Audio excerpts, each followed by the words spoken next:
Karena kita tahu tadi kita udah bicara banyak bahwa yang namanya sekolah di rumah ini membuat stres anak-anak juga. Well, oke, tidak semua anak-anak stres. Mungkin anak Anda nggak stres, anak saya sih nggak stres. Tapi banyak anak-anak yang stres, terus orang tua juga stres. Dan ada satu masalah lagi di sini, yaitu kuota ya. Tadi Astrid mengatakan ini yang akan terbanyak dimakan adalah kuota. Nah, yang jadi masalah adalah tidak semua tempat, tidak semua daerah, tidak semua orang memiliki kuota yang cukup untuk anak-anaknya sekolah atau belajar dari rumah. Ada seorang guru dari Sumeneb yang peka terhadap hal ini, lalu dia akhirnya terjun langsung ke rumah. Jadi Anda bayangkan guru ini akhirnya ke rumah satu persatu ya, katanya satu persatu. Ini yang mau saya konfirmasi lagi benar apa enggak, satu persatu supaya anak ini nggak perlu lagi keluar kota buat belajar lewat daring, tapi belajarnya bisa sama gurunya. Saya punya beberapa fotonya ketika dia mengajar di rumah. Coba kita lihat dulu.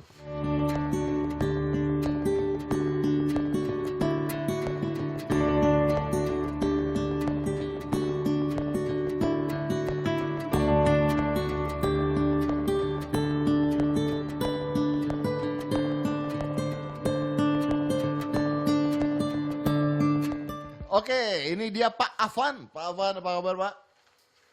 Alhamdulillah baik, Mas Oh, Dedi. bagus. Ini saya dengar juga, lihat berita Ya, juga katanya Anda ini akhirnya ke rumah satu persatu. Ini beneran satu persatu apa gimana? Atau dikumpulin anak-anaknya? ya betul Mas Dedi. Jadi saya ke rumah anak-anak saya itu satu persatu, ke rumah masing-masing gitu, nggak dikumpulin. Ke rumah Karena kalau satu. dikumpulin kan sama kayak di sekolah juga. Kalau satu persatu emang Ya, anaknya ada berapa Pak sekolah Pak? Di kelas? kebetulan di sekolah saya sedikit siswanya Mas Dedi, hanya 19 anak gitu. Kalau 19 anak Jadi satu persatu eh, tiap hari? Enggak dong. enggak, jadi gini Mas Dedi, waktu saya kunjungan ke rumah siswa itu, kalau misalnya kondisi lagi bagus, cuacanya bagus, jadi saya bisa mencapai 8 sampai 11 rumah anak dalam satu hari. Tapi kalau misalnya kondisinya lagi kurang bersahabat, turun hujan atau baru usai hujan, itu saya tidak sampai 11 anak, kadang hanya 6. Kalau pas turun hujan itu biasanya hanya 6 gitu Mas Dedi. Karena kebetulan kan akses ke rumah anak-anak saya itu jalannya rusak gitu. Ya ini kalau Kemudian kalau hujan itu biasanya becek dan licin. ya, Saya tapi tidak bisa menjangkau rumah anak-anak itu dengan motor. Kadang ada yang seperti itu. kalau misalnya 8 sampai 11 orang, artinya berapa jam tuh satu anak? Atau sehari bisa berapa jam? Sedikit Mas Dedi. Jadi saya ke rumah anak-anak itu kisarannya 20 menit, 25 menit. Tapi anak-anak kan kadang tidak sama Mas Dedi daya serapnya. Ada yang lebih cepat, ada yang agak lambat gitu. Untuk yang lebih cepat saya bisa agak cepat juga gitu. Ini tuh sebenarnya apa sih Pak sebagai tambahan gitu? Tugas tetap diberikan lewat WhatsApp dan sebagainya atau gimana? Karena Ya, gini Mas yang Dedi. saya dengar katanya kan supaya mengurangi juga pulsa dan kuota dan sebagainya, kan benar nggak itu? Bukan itu sih sebenarnya yang paling membuat saya prihatin itu adalah bahwa rata-rata siswa saya itu tidak memiliki smartphone, tidak memiliki HP pintar gitu. Jangankan untuk pembelajaran daring atau online, untuk apa ya istilahnya, untuk komunikasi saja mereka kesulitan. Nah, jadi pernah gini, ada salah satu orang tua siswa yang menyampaikan ke saya, dia berniat untuk mencari pinjaman uang. Nah, pinjaman uang ini untuk membeli smartphone. Jadi saya tanya, kenapa harus membeli smartphone? Ternyata anaknya minta. Anaknya itu dengar dari teman-teman yang lain, yang sudah kelas-kelas di atasnya itu, katanya pembelajaran sekarang harus menggunakan smartphone. Gitu. Nah, saya sampaikan, kalau hanya untuk membeli smartphone, sebaiknya jangan. Uang yang ada itu gunakan saja untuk hal-hal yang lain, kalau misalnya ada uang. Untuk anak-anak, biarlah saya yang datang untuk menemani belajar satu persatu ke rumah anak. Seperti itu, Mas Dedi. Oke, Ini ini masih belum bicara kuota. Oke, tapi ini artinya membuka juga mata bahwa ini kan bukan hanya di tempat tinggal Anda aja, artinya banyak juga Betul, daerah-daerah di Indonesia yang sebenarnya anak-anak ini tidak memiliki smartphone dan karena betul, harus betul. belajar, lewat internet atau daring, artinya anak-anak sekarang membutuhkan smartphone. Artinya sistem belajar di rumah lewat online ini tidak efektif untuk semua daerah, begitu kan? Betul. Jadi Indonesia itu kan beragam Mas Dedi. Ada banyak daerah-daerah yang masih dalam tanda kutip terpencil ya atau pelosok.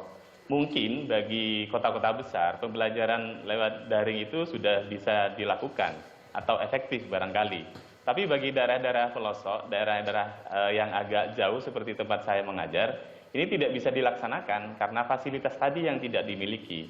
Belum lagi sinyal susah gitu. Kalaupun toh misalnya ada smartphone nanti, ini kan kuotanya juga butuh biaya.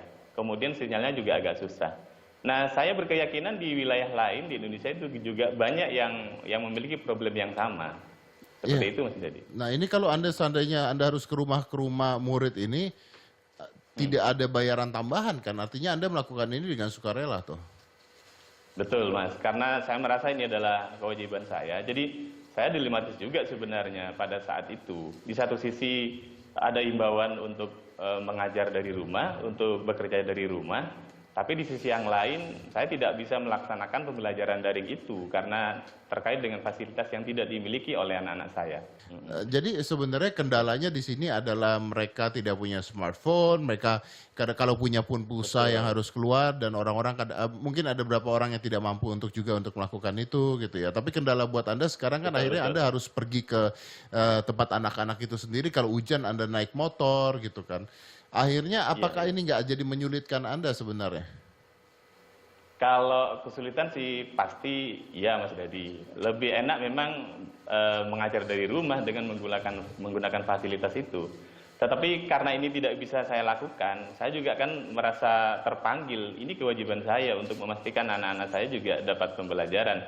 Meskipun memang waktunya sebentar karena saya harus menemani yang lain juga.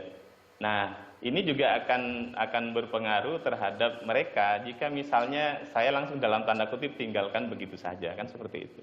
Ini diikuti oleh guru-guru lain nggak apa yang Anda lakukan? Kan di sekolah banyak guru. Kebetulan kalau di tempat saya masih saya sendirian, Mas Dedi. Oke, berarti di sekolah ini hanya Anda yang sekarang menghampiri murid-murid ke rumahnya itu hanya Anda ya, guru-guru lain belum melakukan hal itu ya. Tanggapan sekolah gimana? Betul. Kalau kepala sekolah dulu di awal pernah ikut, jadi ikut ke salah satu rumah siswa, terus kemudian teman-teman guru yang lain juga ikut ke salah satu rumah siswa itu. Kepala sekolah mensupport kegiatan saya, jadi mengapresiasinya, menyampaikan terima kasih, kemudian memotivasi saya juga untuk menemani anak-anak belajar di rumah itu, Mas Dedi. Nah ini tapi ada tidak Pak? Maksudnya begini, ini menarik, ide Anda bagus, saya juga appreciate sekali karena ya melakukan apa yang bisa dilakukan. Tapi apa ada tidak penolakan? Dalam artian penolakan begini, kan sekarang orang-orang lagi pada parno nih. Nah ini Anda ke rumah-rumah Betul, betul. orang, terus masuk ke rumah orang, ada nggak murid-murid atau orang tua yang malah takut ketika Anda datang gitu? Justru mereka berterima kasih Mas Dedi. Bukan berarti mereka tidak takut terhadap pandemik ini. Saya juga takut gitu. Tapi di daerah saya sebelumnya memang zona hijau. Baru kemarin sore itu ditetapkan sebagai zona merah karena ada yang sudah terkonfirmasi positif gitu. Nah, orang tua itu berterima kasih karena sudah menemani anaknya belajar. Selama ini kan orang tua itu rata-rata kerjanya ke ladang karena petani Mas Dedi. Ya. Ada yang buruh tani. Jadi setiap pagi itu pasti keluar dari rumah. Anak-anak ditinggal di rumah. Jadi pengawasan terhadap anak-anaknya itu apakah belajar atau tidak itu sangat sangat sulit untuk dilakukan. Jadi pada saat saya datang ke rumah mereka, ke rumah anak-anak, justru orang tuanya berterima kasih karena merasa tenang, ada yang menemani belajar meskipun sebentar, orang tuanya juga bisa tenang bekerja di ladang atau di sawah.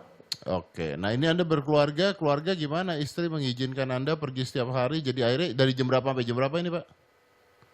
Alhamdulillah kalau keluarga itu sangat mensupport. Bahkan pernah sekali ikut keliling juga Mas Dedi. Oh Jadi kan ya, biasanya, iya betul, karena ingin tahu juga kegiatannya untuk mendekatkan dengan anak-anak juga. Jadi kan jalan-jalan ke pedesaan itu asik loh Mas Dedi. ini menarik sekali nih ya.